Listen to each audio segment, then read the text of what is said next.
예수님께서 이 땅에 오셔서 성경의 첫 시작은 마태복음으로 시작되고 있습니다.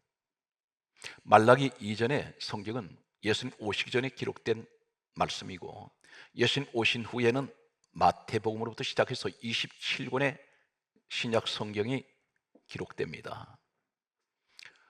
신약 성경 첫 시작은 마태복음입니다. 마태복음의 첫 시작은 마태복음 1장 1절에 이 땅에 빌립보서 2장 6절에 근본 하나님 본체 되시는 예수님께서 사람의 모습으로 육신의 모습으로 오실 때 육신의 혈통을 기록하고 있는 첫 시작이 마태복음 1장 1절에서 17절까지 말씀이 되겠습니다. 이 말씀 속에는 42명의 사람들이 기록되고 있습니다. 한 가지 특이한 것은 예수님 족보라고 하는 이 마태복음 1장에 보게 되면 42명은 전부 이름만 기록되어 있습니다. 이 사람들이 어떤 신분으로 이 땅에 살았는지 전혀 기록이 되지 않고 있습니다. 하나님의 관심은 이 땅에 어떤 신분으로 살았느냐에 관심 없습니다. 단 한 가지, 이름만 기록되어 있습니다.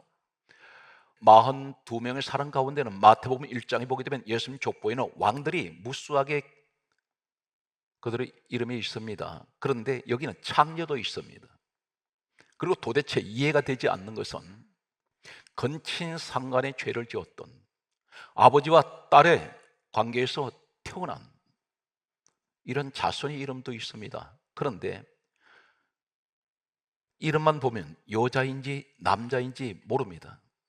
몇 살 때 이 사람들이 이 땅을 떠났는지도 기록이 없습니다. 어떤 신분으로 살았느냐 성경은 기록하지 않습니다. 하나님 관심을 두지 않습니다. 부자로 살았느냐 가난하게 살았느냐, 내 키 신장이 몇 센치이냐 전혀 관심 없습니다. 이 세상의 조건과 전혀 동떨어진 그런 내용을 성경은 기록하고 있습니다. 또 한 가지는 마태복음 1장의 첫 시작에 예수님 족보에 나타나는 한 가지는 반드시 사람 이름이 등장하고 이어서 낳고 새 생명으로 새 생명으로 계속해서 이어집니다. 그런데 반면에 창세기 5장 1절 이하의 말씀을 보게 되면 세상 족보에는 똑같은 이름만 나타나는데 이름 뒤에 나타난 단어들은 죽고입니다. 사망으로 이어져 버립니다. 죽음으로 이어집니다. 이 말씀은 곧 무엇을 말씀합니까? 예수 그리스도 안에 있는 사람은 새 생명으로 영생의 축복을 계속해서 강조하고 있습니다. 그러나 세상 가운데 살아가는 사람들에게는 계속해서 사망과 죽음밖에는 기다리는 것이 없다는 것입니다. 오늘 우리는 한 사람을 주목을 합니다. 마태복음 1장 5절에서 6절 말씀을 보게 되면 이렇게 기록하고 있습니다.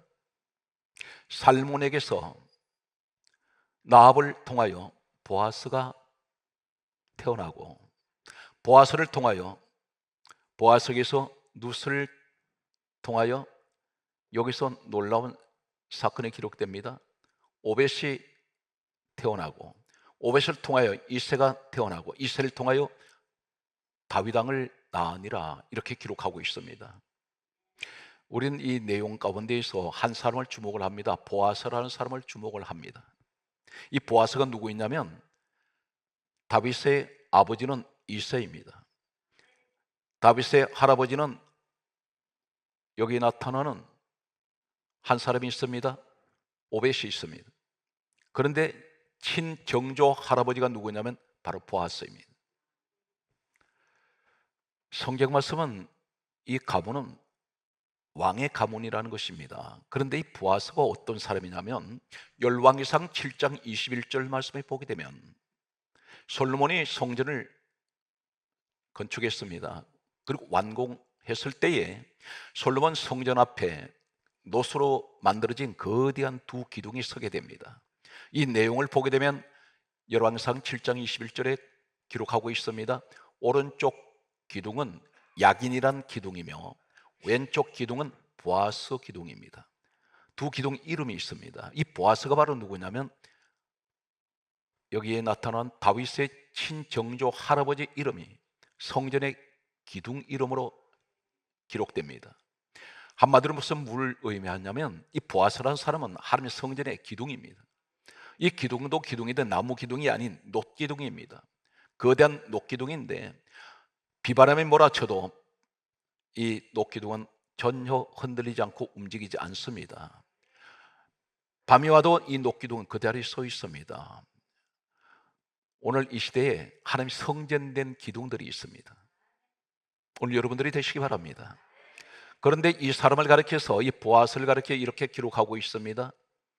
룻기서 2장 1절 말씀을 보게 되면 이 보아스는 베들레헴의 유력한 자라, 유력이란 말이 나오고 있습니다. 영어 성경을 보게 되면 우리는 정확한 해석을 할 수가 없습니다. 원문을 보게 되면 히브리어로 되어 있는 이 구약 성경은 히브리어로 되어 있습니다. 히브리어 원문을 보게 되면 깁보르라는 이름을 쓰고 있습니다. 깁보르, 한번 따라하시겠습니까? 깁보르. 이 말이 룻기서 2장 1절에 보아스를 가리켜 유력한 자, 유력이란 이 말이 깁보르, 이 원문은 어디에 사용되고 있을까요? 성경 말씀을 계속해서 보게 되면 역대상 9장 26절 말씀에 보게 되면 이렇게 기록합니다. 우두머리, 최고의 지도자라는 말입니다. 우두머리란 말이 깁보르입니다. 이 말이 룻기서 2장 1절에 나타나는 보아스는 베들레헴의 유력한 자요, 이 유력이란 깁보르가 역대상 9장 26절에 우두머리라는 이름의 깁보르가 사용되고 있습니다. 또 한 가지는 이사야 3장 2절에 보게 되면 용사, 이 용사란 말이 깁보르입니다. 히브리 원문에는 다시 말씀드려서 이 보아스라는 사람은 베들레헴, 이곳에 장차 누가 오셨습니까? 다윗이 그 베들레헴에서 태어났고 예수님께서 베들레헴에서 태어나신 곳입니다. 이곳에 가장 유력한 자, 최고의 우두머리, 최고의 용사, 그는 보아스입니다. 성경 말씀은 이 보아스에 관해서 또 이렇게 말씀하고 있습니다. 룻기서 4장 1절 말씀을 보게 되면 보아스가 성문에 앉아 있다고 기록하고 있습니다. 성문에 앉았다는 말씀이 왜 이렇게 성경 기록하고 있을까요? 성경 누가 기록했습니까? 디모데후서 3장 16절에 모든 성경은 하나님의 감동으로 기록되어 있습니다. 하나님께서 기록하게 하셔서 성경 글자 한자 한자 점 하나 찍는 것까지도 전부 하나님께서 생각 주셨고 하나님 명령하셨습니다. 한 가지 더 참고로 말씀드리면 구약 성경은 이사야 34장 16절에 이렇게 말씀하고 있습니다. 너희는 여호와의 책을 읽어보라. 이것이 하나도 빠진 것이 없고 짝이 없는 것이 없으리니 여호와의 입이 이를 명령하셨고, 하나님께서 그렇게 쓰라고 명령하셨다는 것입니다. 여호와의 책은 오늘날 우리가 가지고 있는 성경을 말씀하고 있습니다. 그렇다면 오늘 왜 보아스 이야기를 이렇게 많이 기록하고 있을까요? 보아스가 룻기서 4장 1절에 성문에 앉았다, 이 말은 우리는 이 베들레헴 유대의 관습, 그 당시의 문화 관습을 알아야 됩니다. 사회적인 문화 관습이 어떤 관습이었냐면 성문에는 아무나 앉을 수가 없습니다. 이곳은 최고의 지도자가 앉는 자리가 성문에 앉는 자리입니다. 이곳은 어떤 곳이냐면 이 베들레헴 같은 곳에는 이 성읍 안으로 들어가려면 반드시 이 성읍 문에 여기 광장이 있습니다. 가장 많은 사람들이 운집하는 곳이고 이곳에 왕래하는 곳입니다. 여기는 때로는 모든 물물 교환을 하거나 상거래를 할 때 여기 엄청난 시장이 형성되기도 합니다. 그런데 이곳에서 어떤 일을 하느냐면 재판관이, 법관들이 문제를 만났을 때, 송사를 만났을 때 재판관이 앉는 자리가 성문에 앉습니다. 여기서 재판을 합니다. 판결을 합니다. 바로 그 자리에 누가 앉았냐면 보아스가 앉아 있습니다. 그런데 이 보아스의 어머니가 누구일까요? 마태복음 1장 5절에 이렇게 기록합니다. 살몬은 라합에게서 보아스를 낳고, 라합이란 여자입니다. 이 여자가 누구인가요?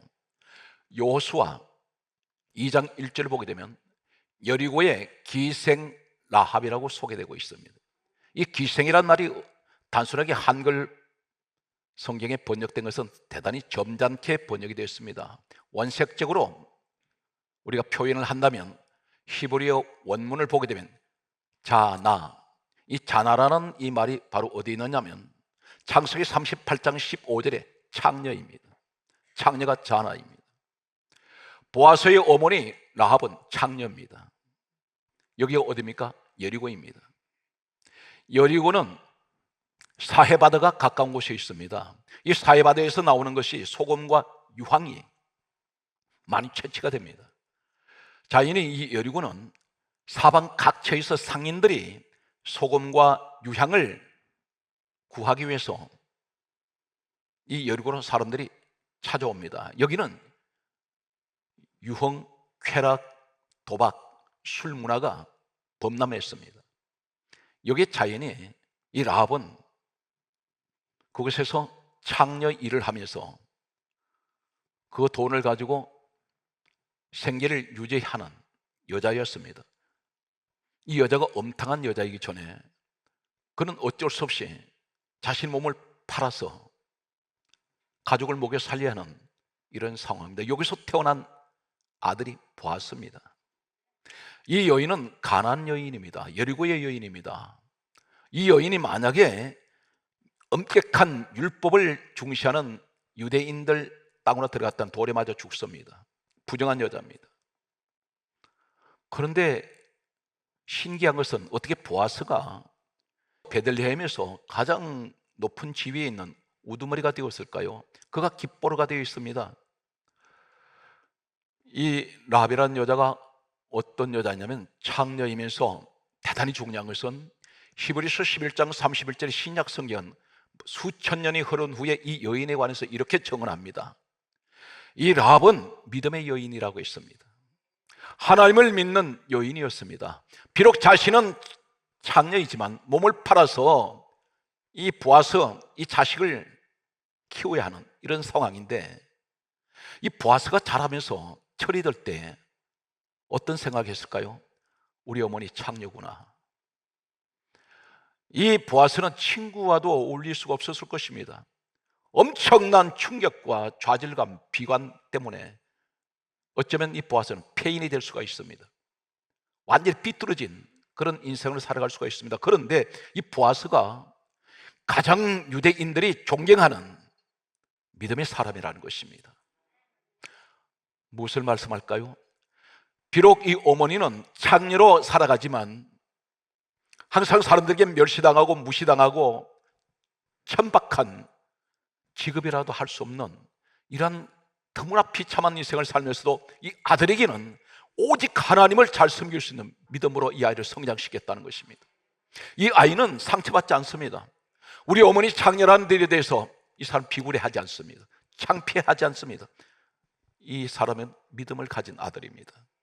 그런데 하나님께서는 단순하게 그 믿음만 가지고 있는 이 라합을 어떻게 해서 하나님께서 이 사람을 축복하셨을까요? 단순한 믿음입니까? 아닙니다.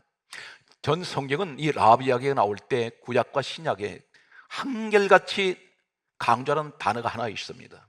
이 내용이 여호수아 6장 25절에 보게 되면 이렇게 기록합니다. 라합이 여리고 들어온 이스라엘 백성들이 40년 광야 길을 거쳐서 마지막 가나안 땅 들어갈 때 첫 관문이 여리고입니다. 여리고를 점령할 때에 두 정탐꾼들이 들어갔습니다. 정탐꾼들이 들어갔는데 여호수아 6장 25절은 이렇게 말씀하고 있습니다. 정탐하러 들어온 사자들을 숨겼음이라 이렇게 기록하고 있습니다. 이 사자란 말이 어떤 원문을 사용하고 있을까요? 단순한 정탐꾼 아닙니다. 사자란 이 말은 이 정탐하러 들어온 사람들을 가리켜 사자로 말하는 이 히브리어는 말라크입니다. 말라크가 어디에 똑같은 내용이냐면 말라기 2장 7절에 제사장은 만군의 여호와의 사자요, 이 제사장이 말라크입니다. 다시 말해서 하나님의 종입니다. 하나님이 종이 들어왔습니다. 그런데 이 여인은 믿음으로 하나님의 종을 숨겨주었습니다. 발각되면 이 집안 몰살당합니다. 여리고의 왕이 수배를 내렸습니다. 지금 정탐하러 들어온 사람들을 정보를 듣고 이 사람들을 잡으려고 혈안이 되어 있는데 창녀 라합이 하나님의 두 종을 숨겨주었습니다. 목숨을 담보로 하는 대단히 위험한 일을 이 라합이 했습니다. 그런데 하나님의 종을 숨겨줬다는 이 사실을 구약에도 신약에도 계속해서 하나님이 한 가지만 강조합니다. 하나님께서 너무나 귀하게 보셨습니다. 사랑하는 성도 여러분, 이 라합 같은 사람이 이 시대에 필요합니다. 대개 교회는 사람을 비판하기를 좋아합니다. 주의 종은 허물이 없을까요? 허물투성입니다. 어쩌면 여러분보다도 오늘날 주의 종들이 허물이 더 많은지 모릅니다. 그럼에도 하나님이 세운 종이기 때문에 주의 종과 성도 관계는 어떤 관계인가요? 목사와 성도 관계는 어떤 관계입니까? 구원 관계입니다. 기쁨의 관계입니다. 서로가 축복의 관계이고 천국 관계입니다. 그런데 성경 말씀은 이렇게 기록합니다. 갈라디아 6장 6절에 주의 종 관계는 말씀을 가르침을 받는 자는 말씀을 가르치는 자와 모든 좋은 것을 함께하라 그랬었습니다. 말씀을 가르침을 받는 사람, 성도와 가르치는 자, 주의 종은 모든 좋은 것을 함께해라. 그런데 만약에 이런 일이 없기를 당부합니다. 왜 그러냐면 주의 종 욕할 수 있습니다. 주의 종 비웃고 비방할 수 있습니다. 그런데 성경에 뭐라 말씀합니까? 역대하 36장 16절에 하나님께서 이렇게 말씀합니다. 하나님의 사자를 비웃고 전한 말씀을 무시하고 주의 종을 욕을 하면 하나님이 진노하셔서 이 진노가 주의 종을 욕하는 사람에게 그것이 미쳐가지고 회복이 안 된다는 것입니다. 이 방법이 없다는 것입니다. 오늘 여기에서 반면에 이 라합은 이 주의 종을 자신의 생명을 위험한 그 상태에서도 지켜주었습니다. 오늘 성경 말씀은 이 여인에 관해서 이렇게 기록하고 있습니다. 이 여인이 위험할 것 같았는데 위험하지가 않습니다. 이 여인이 잘못될 것 같았는데 잘못되지 않습니다. 성경 말씀은 이 사실에 관해서 이렇게 말씀합니다. 훗날에 성경은 이 라합 같은 사람을 가리켜서 고린도 후서 4장 7절에는 우리가 이 보배를 진리그릇에 가졌으니 이 그릇은 누구입니까? 로마서 9장 24절에 우리가 그릇이라 있습니다. 어떤 그릇입니까? 질그릇은 무슨 그릇입니까? 헛그릇입니다. 흙으로 만든 비전 그릇인데 잘 깨져요. 가장 천한 그릇입니다. 그런데 이 보배가 누구냐면 빌립보서 2장 6절에 근본 하나님 본체 되시는 분이 예수님이십니다. 우리가 예수님이 하는 본체세요. 성경 말씀은 이렇게 기록하고 있습니다. 골로새서 1장 16절의 말씀 보게 되면 예수 그리스도를 가리켜 예수 그리스도가 만물을 창조하셨다 있습니다. 그리고 만물을 창조하신 목적이 예수를 위해서 우리가 창조되었다는 것입니다. 그래서 성경 말씀을 보게 되면 골로새서 1장 18절에 그는 근본이시요 예수님을 가리켜 근본이라 하는데 이 신약 성경은 헬라어로 되어 있습니다. 헬라어 원문은 아르케입니다. 이 아르케가 어디 있느냐면 요한복음 1장 1절에 태초에 이 말씀이 아르케예요. 우리 예수님이 태초란 말입니다. 우리 예수님이 시작입니다. 그런데 이 보배를 질그릇에 내가 가졌습니다. 나는 아버지 하나님 천한 그릇이에요. 잘 깨지는 그릇입니다. 연약한 그릇입니다. 그런데 보배 되시는 하나님 본체 되시는 예수 그리스도께서 내 마음에 계시니 성경 말씀 뭐라 말씀합니까? 라합이 하나님을 믿음으로 하나님과 늘 함께하는 사람이었습니다. 그런데 죽을 줄 알았는데 성경 말씀은 이렇게 기록합니다. 고린도후서 4장 8절에 말씀하시기를 우리가 사방으로 우겨삼을 당하여도 쌓이지 아니하며 나를 둘러쌀 자가 없다는 것입니다. 그러면서 답답한 일을 만나도 낙심하지 아니하며 사랑하는 성도 여러분, 보배 되신 주님을 내 마음에 모십시오. 환경 보지 마세요.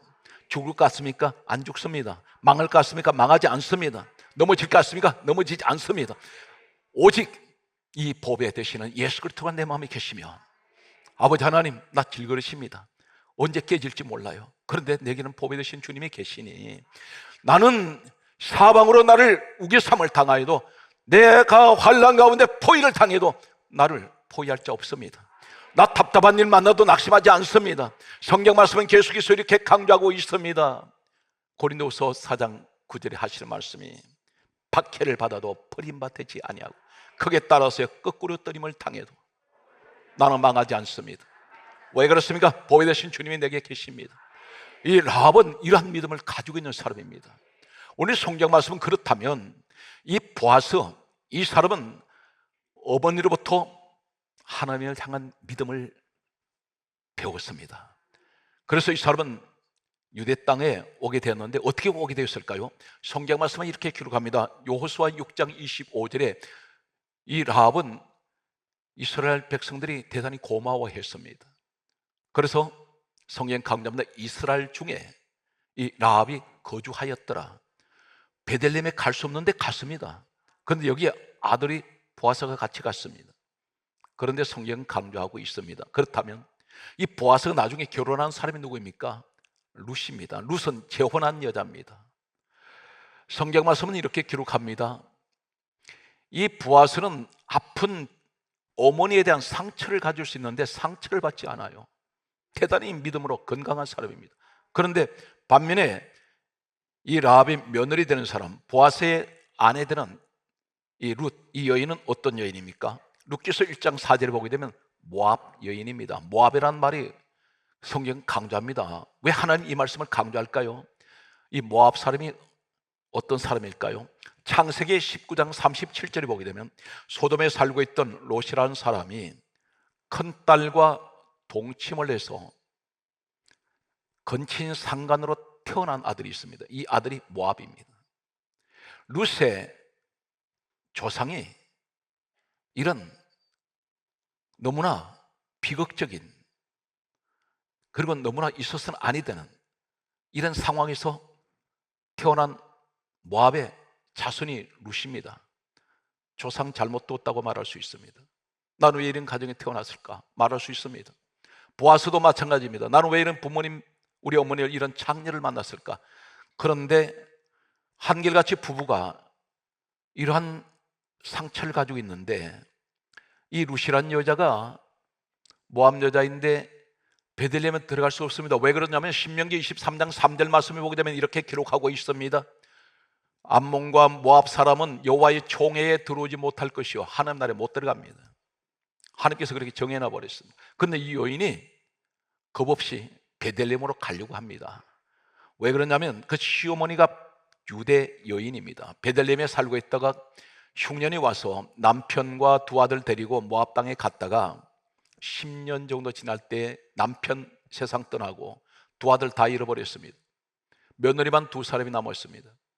이 나오미는 나이가 들어서 점점 이제 노쇠한 모습으로 바꿔갑니다. 이 사람 재물 없습니다. 돈 한 푼 없습니다. 이 가정은 대를 이을 남자가 없습니다. 아무도 돌봐줄 사람이 없습니다. 그런 나오미는 어떤 생각을 했냐면 내가 죽어도 내 고향 베들레헴으로 가서 죽어야 되겠다. 그러면서 떠날 때 두 며느리가 따라옵니다. 첫째 며느리는 오르바요, 둘째 며느리는 바로 룻입니다. 이 나오미가 이렇게 말합니다. 너희들은 나를 따라오지 말고 친정으로 돌아가라 말합니다. 두 여인 다 모압 여인입니다. 이 나오미가 말하는 의미 속에는 이런 의미가 있습니다. 너희들 유대 땅 들어오면 돌에 맞아 죽어. 누가 때려 죽일지 모른다. 이 율법입니다. 이런 것을 염려한 나머지 못 따르게 했는지 모릅니다. 그리고 나 따라가 봐야 아무 소망 없다. 가진 돈도 없고 이제 너희들하고 결혼할 사람도 없고 나는 자식도 없는데 너희들이 여기 따라오면 비참한 인생이 될 수 있다는 사실을 이 나오미는 알고 있습니다. 그런데 이 룻이 이렇게 말합니다. 룻기서 1장 16절에 어머니를 따라가겠다고 결사적으로 매달립니다. 성경에는 붙쫓았더라, 이 말은 결사적으로 목숨을 걸고 매달리는 모습입니다. 그 이유가 뭘까요? 가장 결정적인 이유는 어머니의 하나님이 내 하나님이십니다. 이 모압 땅은 우상 섬기는 곳입니다. 이곳에서는 하나님 못 섬깁니다. 그런데 시어머니 나오미를 통해서 이 모압 여자 룻은 하나님을 믿게 되었습니다. 그곳을 가자고 하는 목적은 뭡니까? 어머니가 가난하고 돈 한 푼 없어도 어머니가 나이가 많고 그곳에 가서 내가 돌에 맞아 죽을지언정 나는 하나님 섬기다가 죽고 싶습니다. 이런 절대적인 믿음을 가지고 어머니를 따라갔던 그는 별별 구박을 다 받고 멸시를 당하면서 베들레헴에 돌아가서 그는 남이 추수하고 났을 때 남의 밭을 이리저리 다니면서 보리삭을 주셔서 어머니에게 봉양을 했습니다. 라합도 창녀인데 믿음의 여인, 룻은 모압 여인인데 믿음의 여인, 이 보아스 남편은 어머니 창녀인 라합을 통해서 믿음을 가졌던 이 여인, 이 룻은 시어머니를 통해서 믿음을 가졌던 사람입니다. 하나님이 이 사람을 절묘하게 두 사람의 만남을 연결시킵니다. 두 사람이 결혼을 했는데 여기에서 놀랍게도 가장 조상을 잘못 두었다고 비참해 할 수 있는 이 사람들이 바로 다윗의 왕가의 왕족 가문이 됩니다. 이 집안에서 계속해서 태어난 사람이 다윗이 태어나고 솔로몬이 태어나고 히스기야 유명한 왕들이 계속 태어납니다. 오늘 성경 말씀은 우리에게 이렇게 말씀하고 있습니다. 사랑하는 성도 여러분, 무엇이 없습니까? 몇 번 실패했습니까? 하나님 실패 횟수 보지 않습니다. 사람은 다 실패합니다. 가정도 실패할 수 있고, 사업도 실패할 수 있고, 직장생활 실패합니다. 학생들이 시험에서 자신이 기대했던 점수가 나오지 않을 때가 있습니다. 대학교 바로 합격하면 되는데 실패할 때가 있습니다. 그러나 낙심하지 마십시오. 만약에 그렇다면 보아스는 낙심했을 것입니다. 룻도 낙심했을 것입니다. 지레 겁을 먹고 가지 않을 수 있습니다. 그런데 이 사람들은 한결같이 성경 말씀에 이렇게 기록합니다. 고린도전서 1장 27절에 말씀합니다. 하나님 어떤 사람 택하신지 아십니까? 하나님께서 세상에 미련한 사람을 택하사, 하나님께서 세상에 미련한 사람을 택하시고, 하나님께서 성경의 말씀 가운데합니다. 고린도전서 1장 27절에 하나님께서 세상에 미련한 사람을 택하시고 약한 사람을 택하시고, 성경 말씀은 계속해서 이렇게 말씀합니다. 오늘 성경 말씀을 보게 되면 고린도전서 1장 28절에 말씀하시기를 하나님은 천한 사람을 택하시고, 나합 같은 사람, 보아스 같은 사람, 룻 같은 사람 택하시고, 또 이렇게 말씀합니다. 천한 사람을 택하시고 멸시받는 사람을 택하시고 없는 사람을 택하셨다 했습니다. 하나님 이 사람을 선택하셨어요. 그 실패는 성공으로 가는 지름길입니다. 반드시 하나님께서는 실패한 사람을 통해서 성공하게 만듭니다. 말씀의 결론을 맺겠습니다. 빌립보서 2장 6절 강조합니다. 우리의 하나님 본체 예수님. 이제는 우리는 어떻게 살아야 됩니까? 히브리서 12장 2절에 믿음의 주요 온전하게 하시는 예수를 바라보십시오. 주님을 바라보세요. 힘들고 어려울 때 사람을 보지 말고 환경 보지 마세요. 주님만 바라보시면 반드시 하나님은 우리를 푸른 초장 맑은 신의 물가로 인도해 나가시는 오늘 다윗의 축복이, 이 가문의 축복이 여러분과 함께 하시기를 주의 손으로 축원합니다.